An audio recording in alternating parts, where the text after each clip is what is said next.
You think you know what it's like to be watched. You don't. Not until you see that what's watching you is trying to understand your defenses. No, your vulnerabilities. My name is Captain Ethan Calder, and for 6 weeks in November and December of 2024, I was the night shift security coordinator at Langley Air Force Base in Virginia. The reported drone incursions and what the Pentagon called unauthorized testing of response procedures are but a shadow of the reality I witnessed.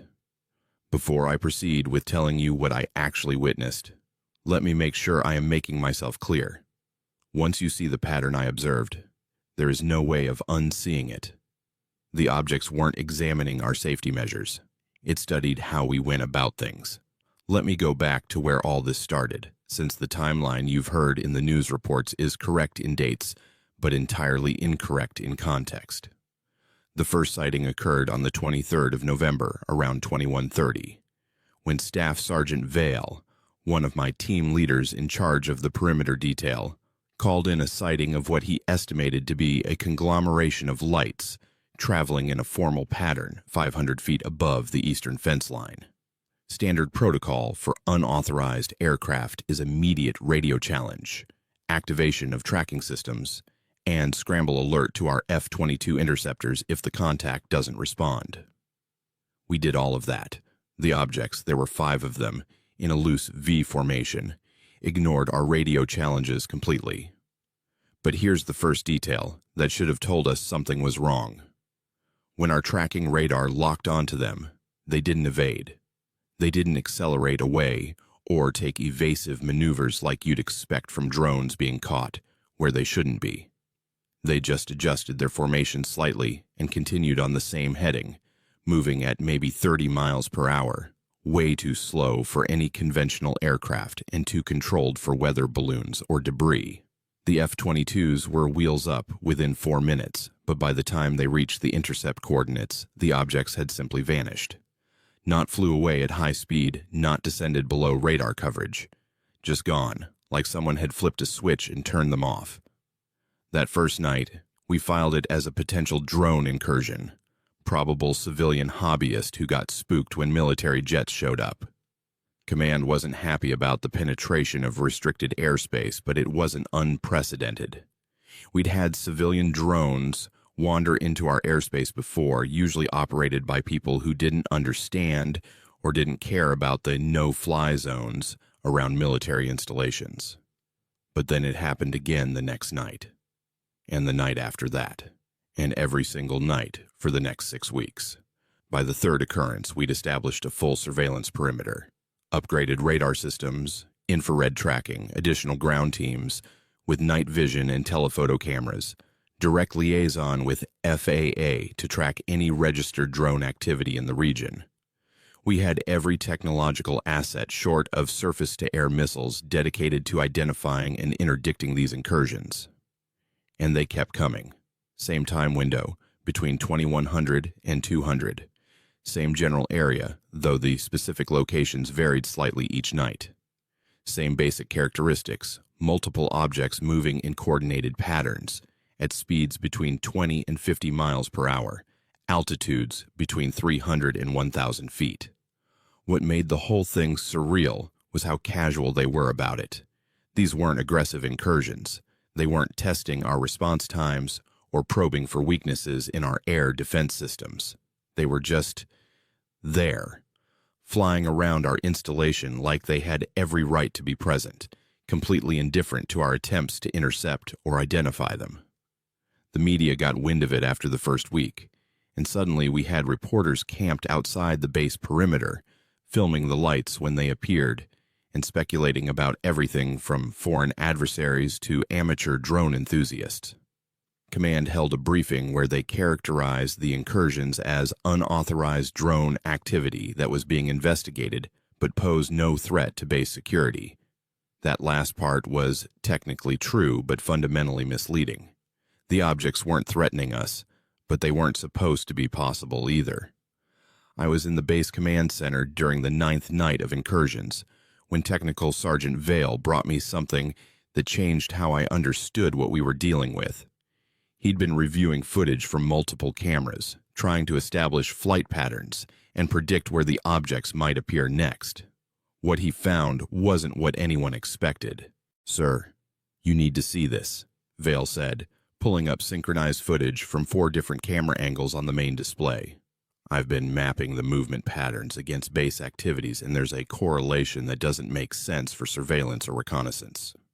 The footage showed one of the objects, a sphere of white light maybe 3 feet in diameter, based on our distance estimates, hovering above the southeast perimeter. But instead of focusing on the hangars where our F-22s were housed, or the command buildings where sensitive operations were conducted, it was positioned directly above the security checkpoint, where personnel entered and exited the base.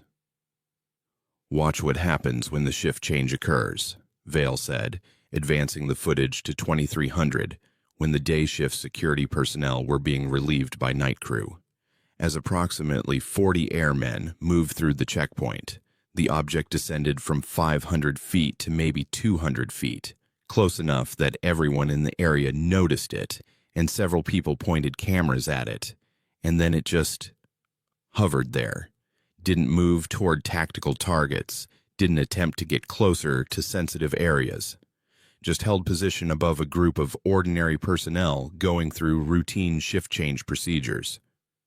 "It's watching people," I said, feeling something cold settle in my stomach. "Not facilities, not aircraft, people." Vale nodded, clearly uncomfortable with the implication. "That's what I thought too. So I checked footage from other nights, and sir, every time these things get close to ground level, it's when there are personnel present. They're not interested in our infrastructure. They're interested in us." Over the next week, I personally reviewed every minute of footage we had from all the incursions, cross-referencing the object's positions with base activity logs. The pattern was undeniable once you knew to look for it. The objects never approached our most sensitive areas when they were empty. They showed no interest in our aircraft when they were parked and secured.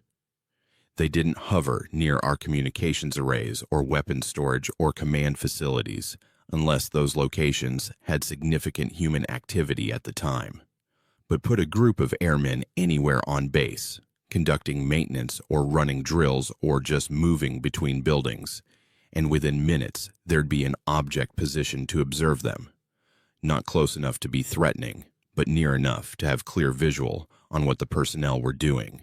They were studying us, our routines, our behaviors, our responses to their presence, and they were doing it with a patience and consistency that suggested they weren't in any hurry and weren't worried about being stopped.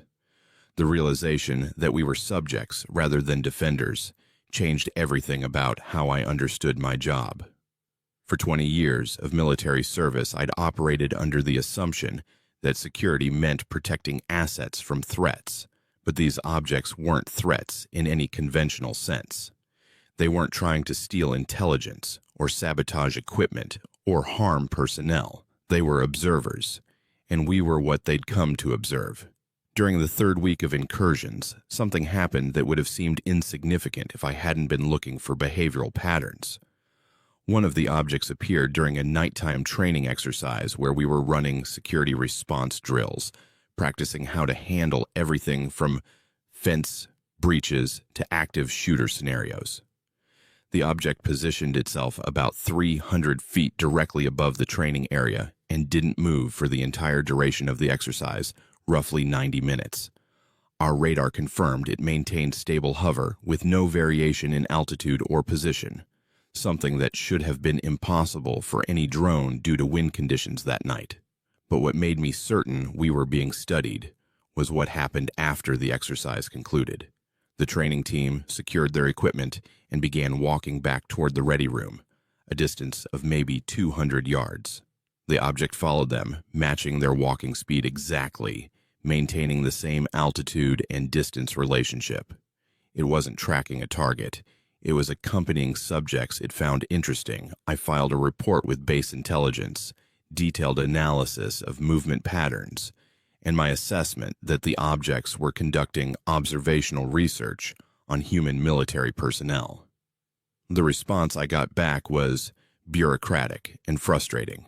My observations were noted, but without being able to identify who was operating the objects or what their purpose was, command's position remained that they were unauthorized drones being operated by an unknown party for unknown purposes.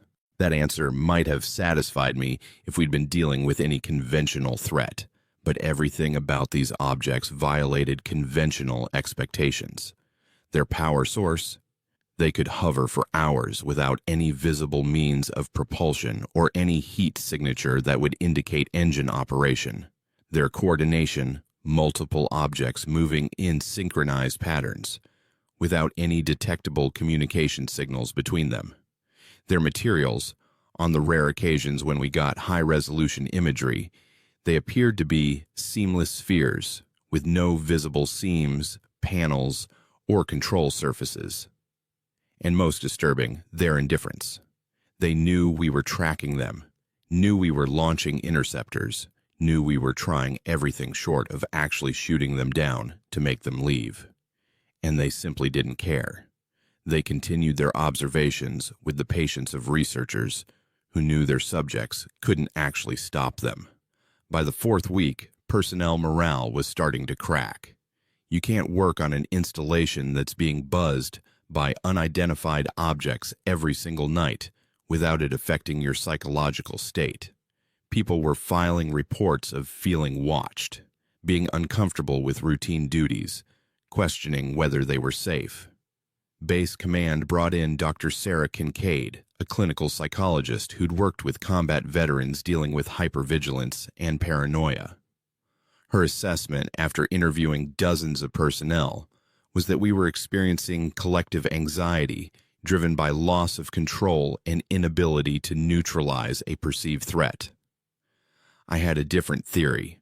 I thought people were uncomfortable because on some instinctive level they understood what I'd figured out through analysis. We weren't in control. We weren't the dominant force in this situation. Something was studying us the way biologists study animals in their habitat, and that fundamental reversal of roles was triggering responses that our psychology hadn't evolved to handle. Humans are apex predators. We're comfortable being at the top of the food chain, being the ones who observe and analyze and make decisions about other species. But put us in a situation where we're the observed, where something unknown is watching us with capabilities we can't match and purposes we can't determine, and our whole psychological framework starts to crack. During my nightly security briefings, I started noticing changes in how personnel were behaving. People were more cautious about being outside after dark, more likely to travel in groups, more vigilant about their surroundings. Training exercises that used to be conducted with professional efficiency were now performed with constant glances at the sky. We were changing our behavior because we knew we were being watched. And that's exactly what I think they wanted to study: how human military personnel adapted to sustained observation by an unknown presence. The fifth week brought something new. During the night of December 18th, around 10:45 p.m., multiple objects appeared simultaneously at different locations around the base perimeter. This was unusual. Previously, they'd operated in small groups, but focused on one area at a time. This night, we had 7 confirmed objects in 7 different locations, each positioned near areas of human activity. Vale called me to the command center, his voice tight with stress. "Sir, I think they're conducting some kind of comprehensive mapping. Each object is positioned near a different functional area of base operations." He pulled up a tactical display showing the positions. One object near the flight line where maintenance crews were working. One above the barracks where off-duty personnel were housed. One near the dining facility during dinner hours. One near the vehicle depot. One near the communications center. One near the recreation facility. And one directly above the command building where Vale and I were currently located. "They're not just watching anymore," I said, feeling cold certainty settle over me. "They're cataloging, documenting our entire operational structure, Not the physical layout, they could get that from satellite imagery, but the human activity patterns. Where we eat, where we sleep, where we work, where we relax. That night lasted until almost 4 o'clock, the objects maintaining their positions for over 5 hours, the longest duration we'd recorded. Personnel throughout the base reported feeling deeply unsettled. Several called it the most uncomfortable shift they'd ever worked. Not because anything threatening happened, but because of the oppressive sense of being systematically examined. When the objects finally departed, all 7 vanishing within a 30-second window like they'd received simultaneous instructions to withdraw, I knew we'd reached some kind of milestone in whatever study they were conducting. They'd gathered comprehensive data about our complete operational cycle.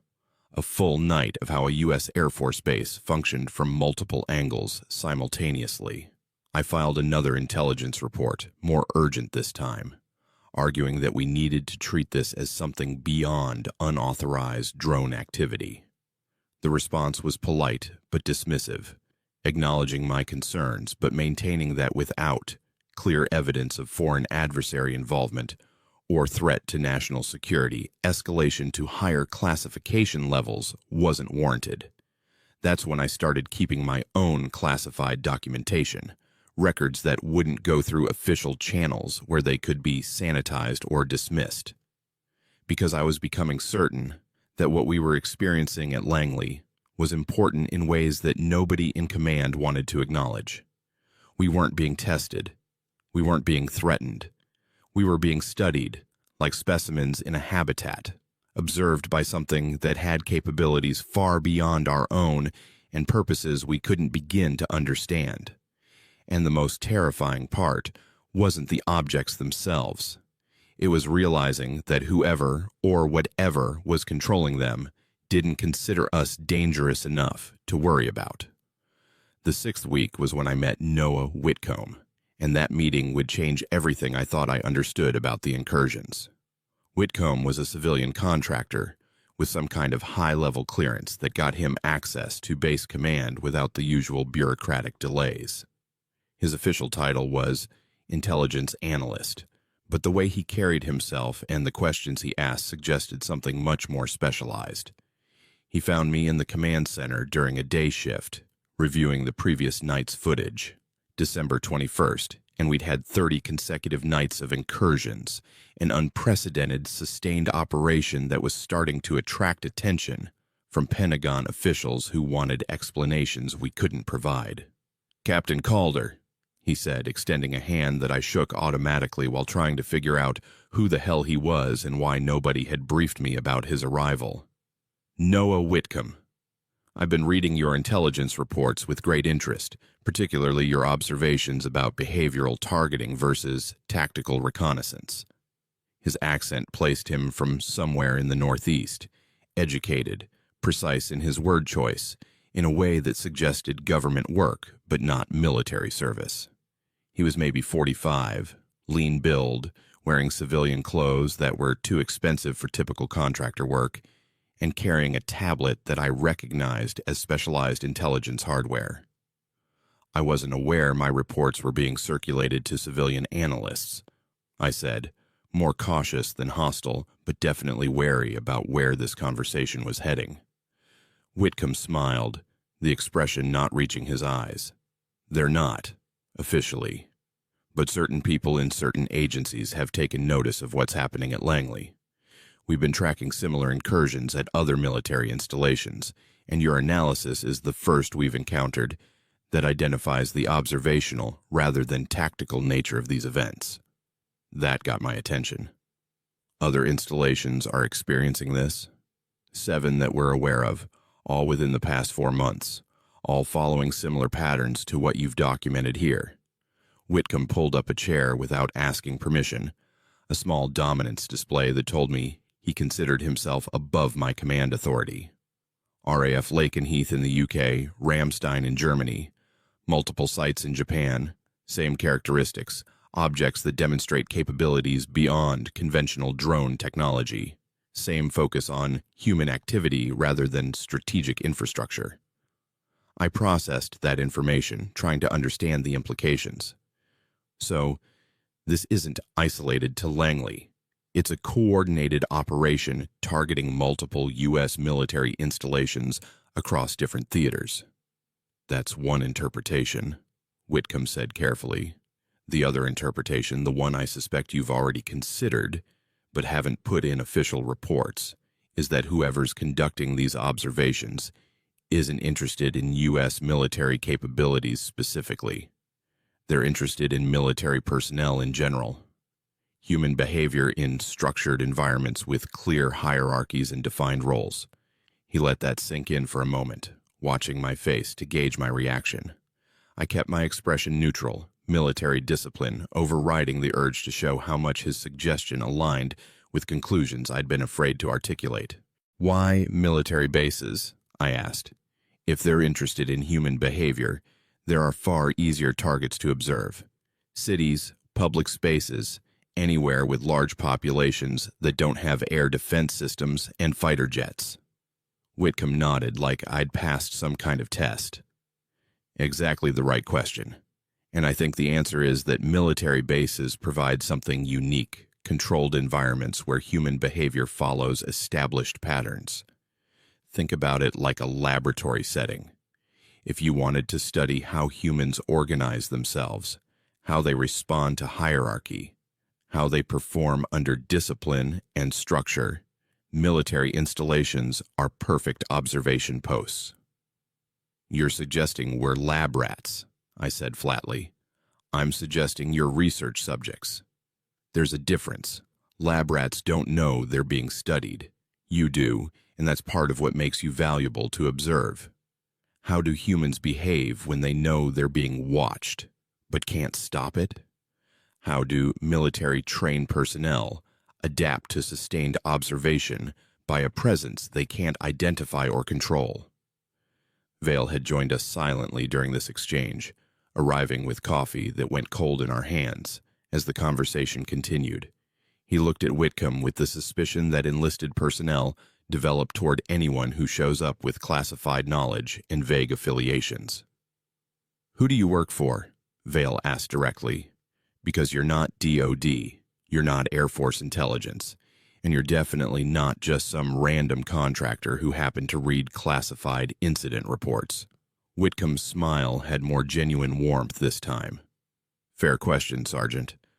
Let's just say I work for an agency that deals with phenomena that don't fit neatly into conventional threat categories. My job is to identify patterns in events that military intelligence treats as isolated incidents, and then assess whether those patterns represent genuine anomalies or just coincidences that look meaningful because humans are really good at finding patterns even when they don't exist. And which category do the incursions fall into? I pressed. Genuine anomaly, Whitcomb said without hesitation. Captain, what's happening at Langley and the other installations isn't random. It's systematic, sustained, and purposeful.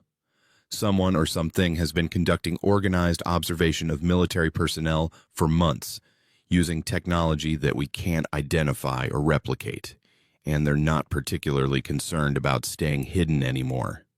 That suggests they've reached a point where they don't care if we know we're being studied. Over the next 3 hours, Whitcomb walked us through intelligence that should have been way above my clearance level. Footage from other bases showing the same types of objects, displaying the same behavioral patterns. Analysis from multiple agencies, all reaching similar conclusions. These weren't conventional drones, and they weren't operated by any known foreign adversary. Psychological profiles of personnel at affected installations showing consistent patterns of stress related to surveillance awareness rather than threat perception. And buried in all that data was something that made my blood run cold. At RAF Lakenheath, one of the objects had been captured on high-definition thermal imaging during a particularly clear night. The resolution was good enough to see details that our equipment at Langley had missed. The object wasn't a drone in any technological sense. It had no visible propulsion, no heat signature from engines, no control surfaces or communication arrays. It was just a perfectly smooth sphere that emitted light from its entire surface with no apparent power source. And when the thermal imaging analyzed its surface temperature, it registered as being exactly the same temperature as the surrounding air, something that violated basic thermodynamics because any object using power should generate heat. "What are we dealing with?"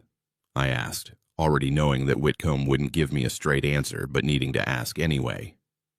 He closed his tablet and looked at me with an expression that might have been sympathy or might have been assessment. "Honestly, we don't know. But I can tell you what we've ruled out. Not foreign adversary technology. The capabilities exceed anything China or Russia have demonstrated, and they'd have no reason to conduct identical operations at Allied installations. Not domestic black project testing. Too many people would need to be read into the program, and we've found no paper trail or budget allocation. Not civilian drones. The performance characteristics and operational persistence aren't possible with current commercial technology."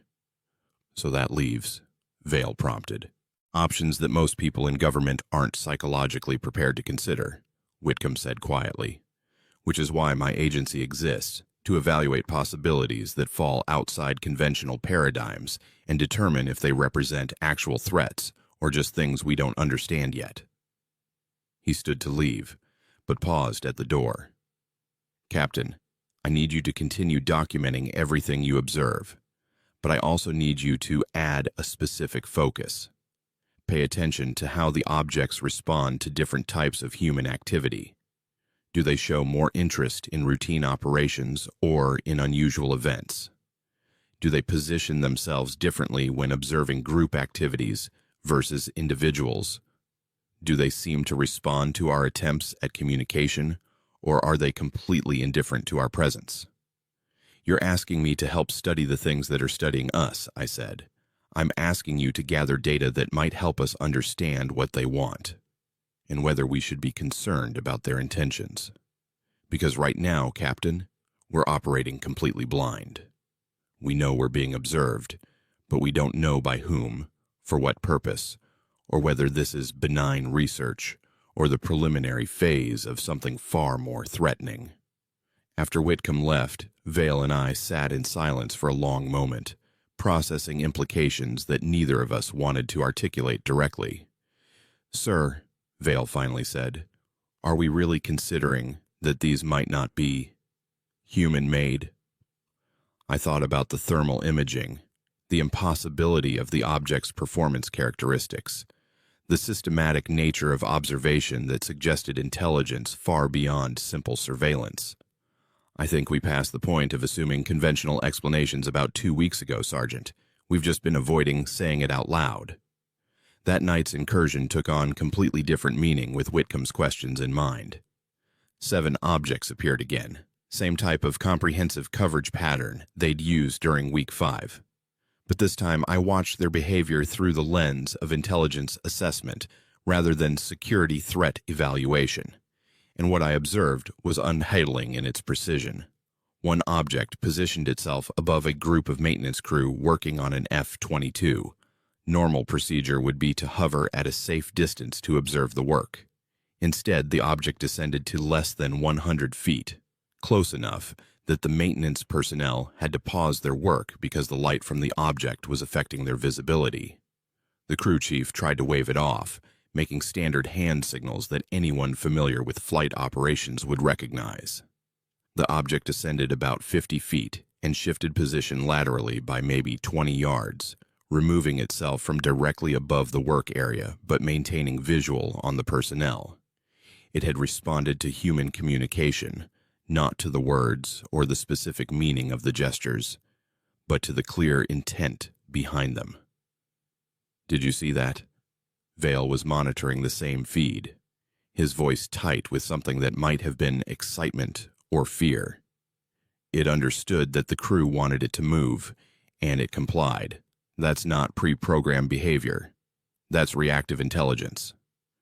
We watched similar interactions play out across multiple camera feeds, objects adjusting position when personnel pointed cameras at them, almost like they were accommodating the human's desire to document them, One object following a patrol team for almost an hour, maintaining consistent distance and altitude relationship like it was part of their formation. Another holding position while a group of airmen stood directly beneath it, looking up and discussing what they were seeing, like it wanted to be examined as much as it wanted to examine them. The behavior wasn't threatening, but it wasn't mechanical either. There was clear intelligence directing these objects, making decisions based on human responses, showing what could only be described as curiosity about what the personnel were doing and how they were reacting to being observed. Around 1:30, something unprecedented happened. One of the objects, the one that had been following the patrol team, broke from its established pattern and moved toward the base chapel, a small building that had minimal strategic value and usually had zero activity during night shifts. But that night, Chaplain Morrison was in his office, visible through the window as he worked on his computer. The object descended to window level, maybe 15 feet from the glass, and held position there for almost 20 minutes, close enough that Morrison had to notice it, but not close enough to be physically threatening. I pulled up the chapel's internal security camera feed, watching Morrison's reaction. He stood, walked to the window, and just looked at the object. Not with fear or hostility, but with something that looked almost like wonder. And then he did something that made me question everything about how we'd been handling these incursions. He waved. A simple, friendly gesture, the kind you'd make greeting a neighbor. And the object, I watched this happen in real time, pulsed its light slightly brighter for about 3 seconds before ascending and rejoining the other objects in their observation pattern. It had acknowledged his greeting, responded to a purely social gesture with its own form of recognition. That wasn't surveillance technology. That was communication. I called Whitcomb immediately, not caring that it was almost 2 o'clock. He answered on the second ring like he'd been expecting my call. "They're not just observing," I said without preamble. "They're interacting, responding to our communications, adjusting their behavior based on our reactions. This isn't reconnaissance. It's contact." There was a long pause before Whitcomb responded, and when he did, his voice carried weight that told me I'd confirmed something he'd already suspected. "Captain, I need you to maintain absolute operational security about what you just told me. Don't file formal reports. Don't discuss this observation with anyone except personnel who've directly witnessed the interactions. Can you do that?" "Why?" "This seems like exactly the kind of information Command needs to have. Because Command will respond by escalating to active engagement protocols, and I don't think we want to shoot down something that's trying to communicate with us. If these objects wanted to harm personnel or damage equipment, they've had 6 weeks and countless opportunities. Instead, they've been conducting careful observation, and now, apparently, attempting basic interaction. That suggests intentions that aren't hostile. It also suggests intelligence," I said. "Real intelligence, not artificial. Not programmed drones following algorithms, but entities making decisions based on understanding of human social cues." "Yes," Whitcomb agreed simply. "Which is why this situation has just moved into territory that very few people in government are cleared to handle. Continue your documentation, Captain, but until I tell you otherwise, treat your observations as compartmentalized intelligence that doesn't get included in standard incident reports." The rest of that shift passed in a state of surreal normalcy. The objects continued their observations. Personnel conducted their duties with the resigned awareness that came from 6 weeks of sustained incursions. And I wrote up an incident report that carefully omitted any mention of the chapel interaction, or my growing certainty that we were dealing with something far outside conventional military experience. When my shift ended at 6 a.m. and I walked across the base toward my quarters, I looked up at the morning sky and thought about what it meant if my analysis was correct. If the objects weren't threats, but ambassadors of some kind. If we'd been responding to first contact with security protocols and military posturing when what was really happening was something trying very carefully to study us before revealing themselves more directly. And I thought about the responsibility that came with that knowledge. Whether to continue following orders and treating this as an unauthorized incursion, or whether to start preparing for the moment when the observation phase ended and whatever was watching us decided it was time for direct communication. Week 7 began with a briefing that confirmed my worst fears about how Command was planning to handle the incursions. Colonel Hastings, base commander, stood before assembled senior staff and security personnel with the kind of rigid posture that telegraphed decisions already made and orders about to be given. Effective immediately, we're implementing active countermeasures against unauthorized aircraft, he announced. Pentagon has authorized use of electronic warfare systems to disrupt drone operations and, if necessary, kinetic engagement to down these objects and recover the technology. I felt my stomach drop. Whitcomb had warned me this was coming, that military leadership would eventually reach a point where continued tolerance of the incursions was politically untenable. But understanding it intellectually and hearing the actual order to potentially shoot down objects that had shown every sign of peaceful intent were very different things. Sir, I spoke before thinking better of it, we don't have positive identification on the object's origin or purpose. Engaging them could be interpreted as aggressive action by whoever's operating them. Hastings looked at me with the tired patience of a commander who'd been fielding objections to this decision for days before it reached our level. Captain, we've had 43 consecutive nights of airspace violations. Whatever message these incursions were meant to send has been received. Continuing to allow them demonstrates weakness and invites further violations of restricted airspace. The briefing continued with technical details about the electronic warfare systems we'd be deploying, frequency ranges we'd be targeting, and rules of engagement if the objects proved resistant to electronic countermeasures. The whole thing felt like watching a slow-motion catastrophe unfold, military doctrine and bureaucratic necessity overriding any consideration of whether we were about to make a disastrous first impression on something that might be far more important than unauthorized drones. After the briefing, I pulled Vale aside and headed directly to a secure communications room where we could talk without being overheard. We need to get a message to Whitcomb immediately, I said, already pulling up the encrypted contact number he'd given me.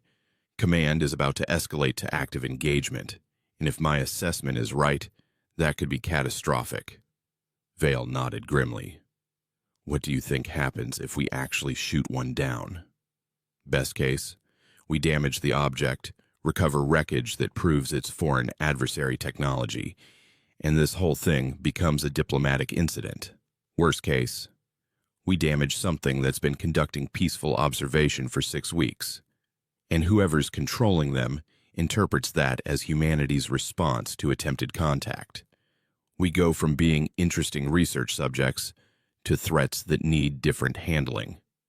The call to Whitcomb went straight to voicemail, not unusual given his erratic schedule, but frustrating given the urgency. I left a brief message explaining the situation and requesting immediate callback, then spent the rest of the day shift trying to figure out if there was any way to delay or prevent the active countermeasures from being deployed. The answer was no. The decision had come from Pentagon level, probably pushed by congressional pressure to do something about the drone incursions that had been getting increasing media attention. Local command had no discretion to refuse the order. That night's incursion started normally. 3 objects appeared around 21:45 in familiar positions near areas of routine activity.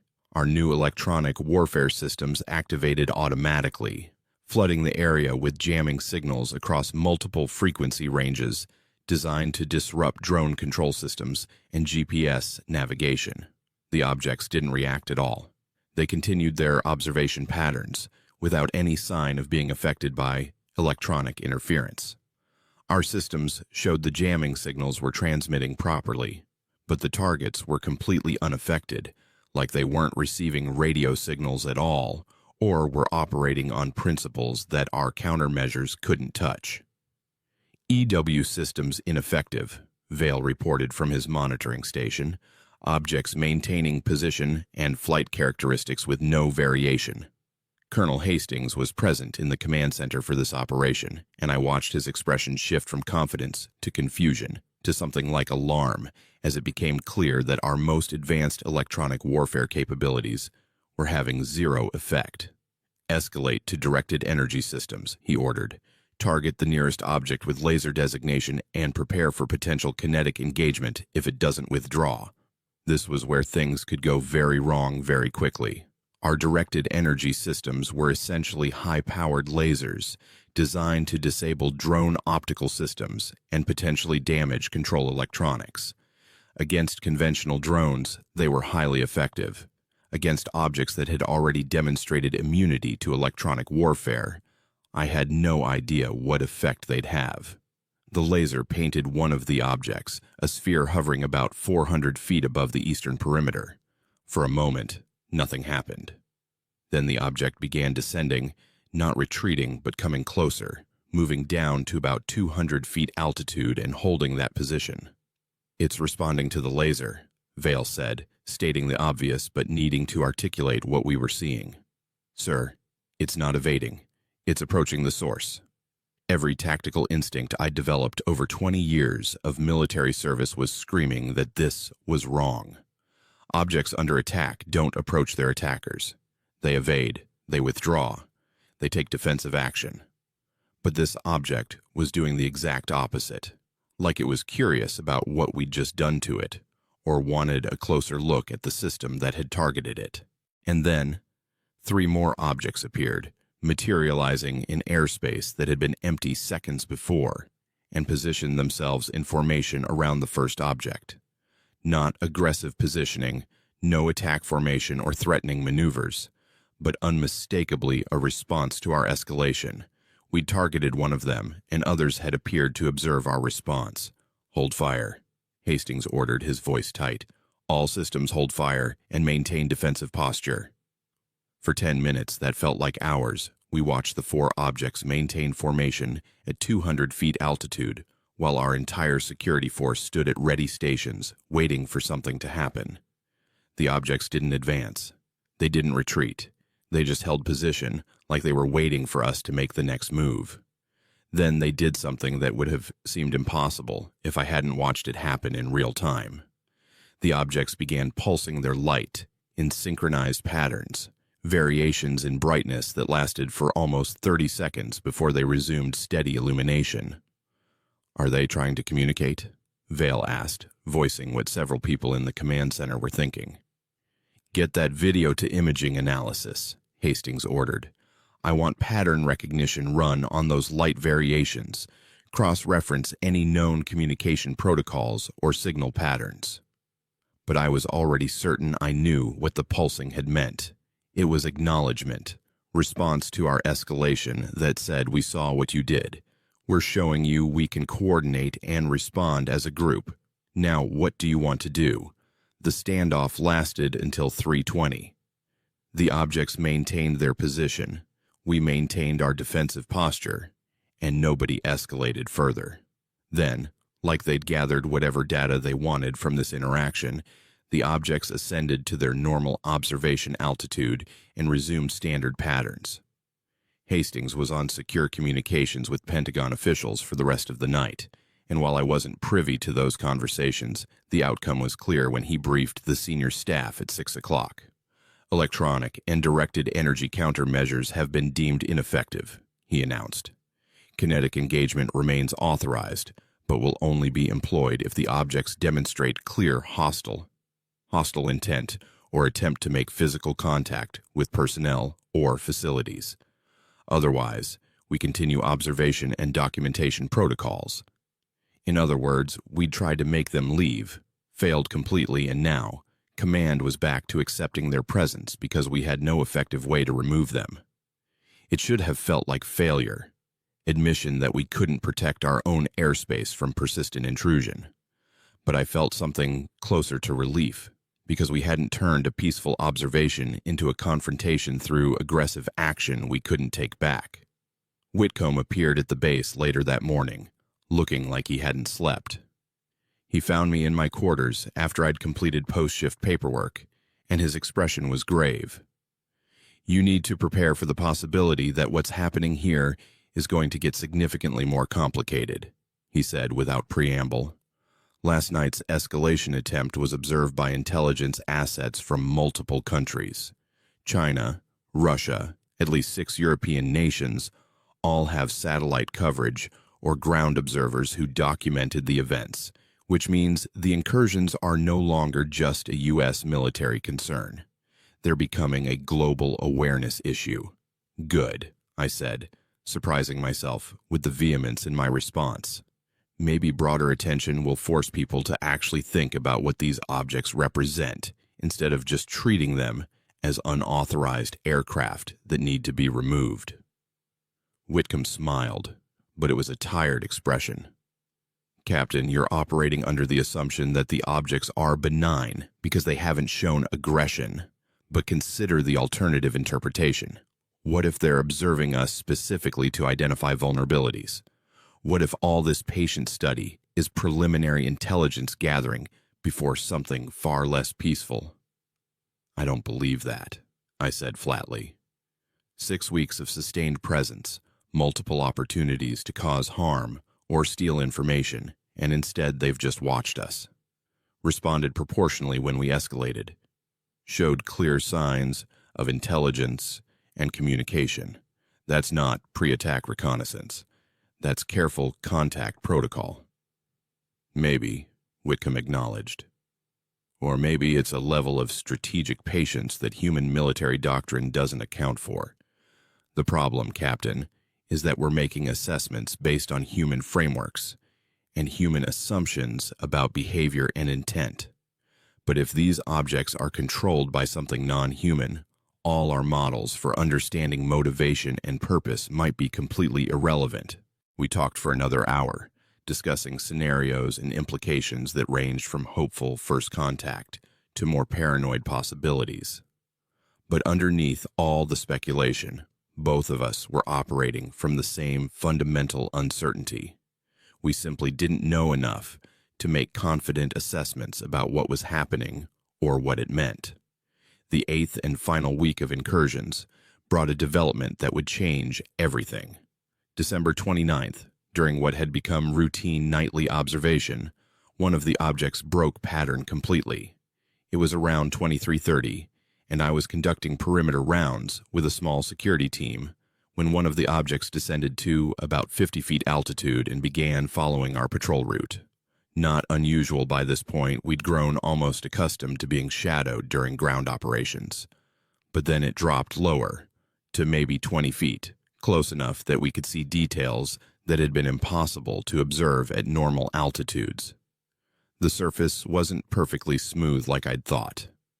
Up close, it had patterns, geometric designs that seemed to shift and rearrange themselves, like the whole sphere was somehow flexible or organic. And the light it emitted wasn't uniform. There were subtle variations in color and intensity that pulsed in patterns that looked almost intentional. "Sir, it's trying to communicate," said Lieutenant Harris, the youngest member of my team and the least afraid of looking foolish, by stating the obvious. "Those patterns, they look like they're meant to convey information." He was right. The light patterns were too regular, too structured to be random. But without any reference for what the patterns might mean, we were like people watching television for the first time, able to see that something was being transmitted, but completely unable to understand the content. Then the object did something that made everyone in my team stop walking and just stare. It projected a beam of light onto the ground in front of us, and within that beam appeared an image.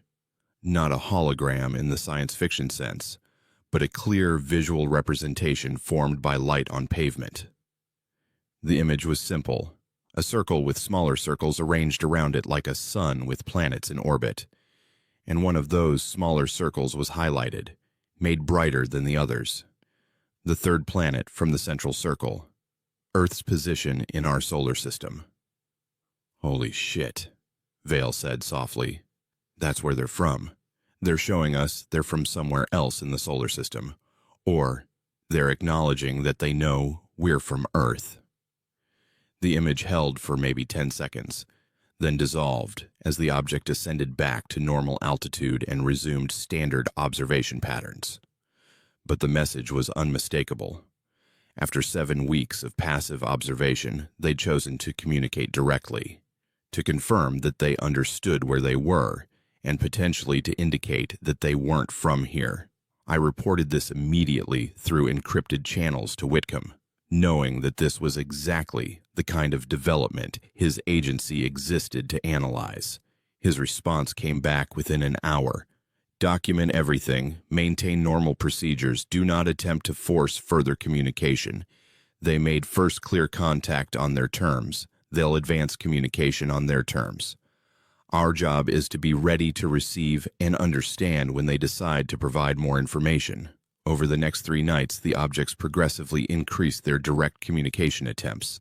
More images projected on the ground, more complex patterns in their light displays, even what might have been attempts at sound modulation, though our equipment wasn't designed to record the frequencies they were using. On New Year's Eve, the final night of what would later be classified as the Langley observation event, every object that had appeared over the past 8 weeks materialized simultaneously.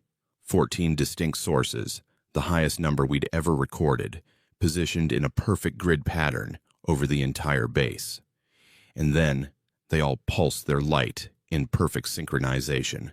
3 times, bright flashes that were visible for miles and undoubtedly recorded by civilian observers outside the base perimeter. It was unmistakable communication, loud and clear. A farewell, or perhaps an announcement, that they'd completed their observation and were moving to the next phase of whatever protocol they were following. After that final synchronized display, the objects ascended together, moving higher and faster than we'd ever seen them travel, and then they were just gone. Not fading gradually or flying away, just absent from our sensors and visual tracking between 1 second and the next. The incursions at Langley ended that night. We haven't seen them since, but similar events have been reported at other military installations around the world with increasing frequency. The observation phase, whatever its purpose, seems to be spreading or accelerating. I'm no longer stationed at Langley. After submitting my final detailed reports on the incursions, I was quietly transferred to a position at Pentagon Intelligence, where I now analyze similar events at other locations. And from that perspective, I can tell you that what happened at Langley wasn't unique or isolated. It was systematic observation of military personnel by something with capabilities far beyond our own, conducted with patience that suggested they weren't worried about our response, and concluded with clear communication that demonstrated they understood exactly what they'd been studying. We weren't being tested. Our defenses weren't being probed. Our technology wasn't being evaluated. We, the personnel, the humans, were being observed. Our behavior, our responses, our social structures, our communication patterns, all of it documented by intelligence that chose to reveal itself just enough to let us know we were seen. And the most unsettling part isn't what they learned about us. It's what their observation methods revealed about them.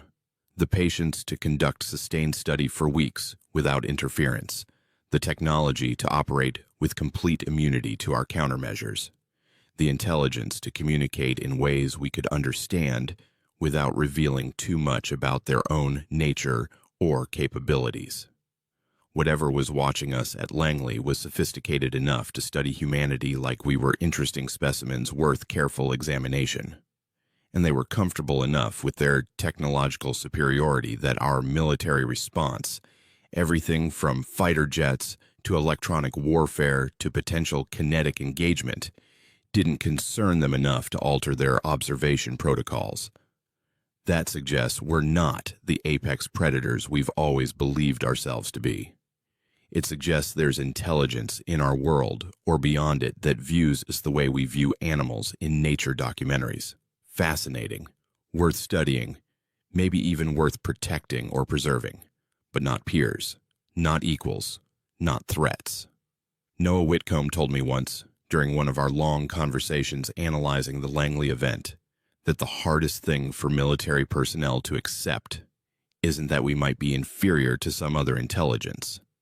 It's that we might be irrelevant to their priorities, that all our weapons and technology and strategic planning are just not important enough to concern them. I think about that every time I review reports from other installations experiencing similar observations. Every time I see the same patterns of patient study, proportional response to our escalations, and careful communication that reveals just enough to confirm intelligence without exposing vulnerability, we're being cataloged, documented, studied like a species that someone else finds interesting enough to observe but not threatening enough to engage directly. And the military response, our entire framework for dealing with unknown presences in our airspace, is completely inadequate for handling contact with intelligence that doesn't view us as opponents or even potential partners, just subjects, data points, elements of a study that's being conducted for purposes we can't understand by entities we can't identify. The Langley incursions taught me that humanity's greatest challenge isn't going to be defending against hostile aliens or competing with foreign adversaries for technological superiority.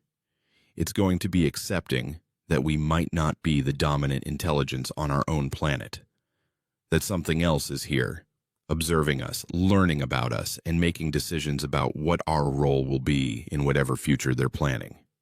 And we don't get a vote in that. We don't get to decide whether we're ready for contact or whether we consent to being studied.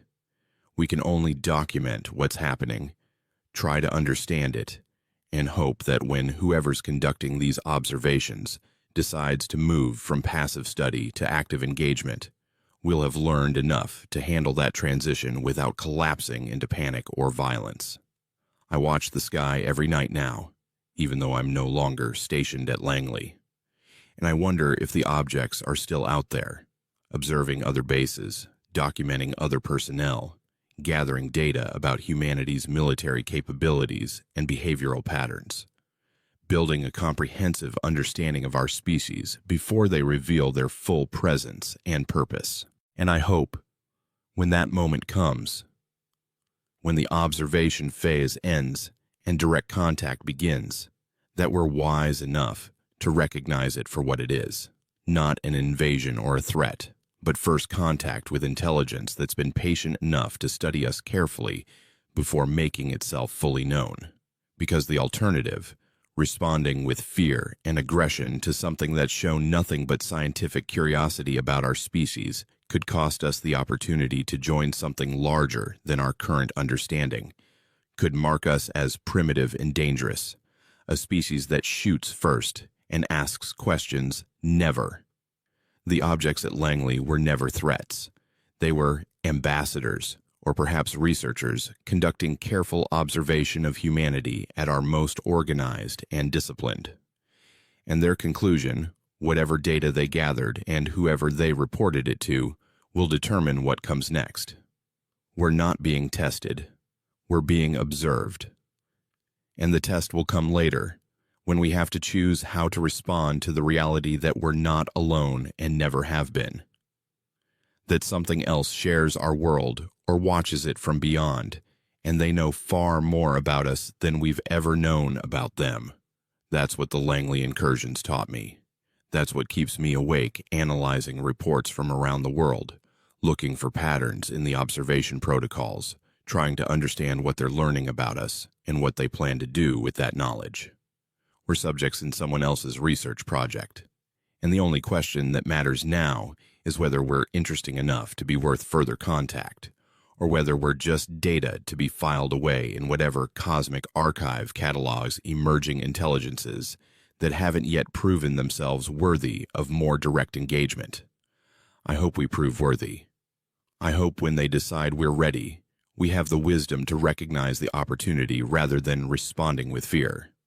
But I'm not confident we will, because the hardest truth of all, the one that military doctrine and human pride make almost impossible to accept, is that we might not matter enough to be feared. We might just be curious specimens, temporarily interesting to intelligence that operates on timescales and purposes we can't begin to comprehend. And that realization that we're observers being observed by something far more patient and capable than ourselves is the real revelation of the Langley event. Not that aliens exist or that our skies aren't secure, but that humanity's sense of dominance and importance might be as illusory as any primitive culture's belief that they were the center of creation. We're not the center. We're not even particularly significant. We're just interesting enough to study carefully before whatever comes next in protocols we didn't write and can't influence. That's what I learned at Langley. That's what I'm trying to communicate in these classified reports that nobody in command wants to take seriously. And that's what keeps me watching the sky, waiting for the observation phase to end and the real contact to begin. Because it's coming. The systematic study of military installations around the world is building toward something. And when that something arrives, when they decide we've been observed sufficiently and it's time for more direct engagement, I hope we're ready to meet them with curiosity rather than fear. But I'm not optimistic, because everything about how we handled the Langley incursions, from electronic warfare to potential kinetic engagement to treating peaceful observation as hostile intrusion, suggests that we're not psychologically prepared for contact with intelligence that doesn't view us as threats worth taking seriously. We're subjects, specimens, data points in research that's being conducted for purposes beyond our understanding. And the sooner we accept that, the better chance we have of surviving whatever conclusions they've reached about our species and our worthiness for whatever role they've planned for us in their larger framework. That's the truth that nobody in command wants to acknowledge. That's what the Langley observations really meant. And that's why I'm documenting all of this, against orders and against my own self-preservation instincts. Because when the next phase begins, when observation becomes contact, and contact becomes whatever comes after that, humanity deserves to know that we were warned, that we had the evidence and the analysis and the clear demonstration that we weren't alone and weren't in control. We just refused to believe it, because accepting that truth would require fundamentally reimagining our place in the universe. And that's a psychological transition that most humans, even trained military personnel, aren't equipped to handle. But ready or not, it's coming. The observation phase is ending, and what comes next will determine whether humanity joins something larger or remains isolated in whatever cosmic quarantine is reserved for species that prove themselves too aggressive or too primitive to participate in broader intelligence communities. I hope we make the right choice when that moment arrives. But after watching how we handled 8 weeks of peaceful observation at Langley, I'm not confident we will.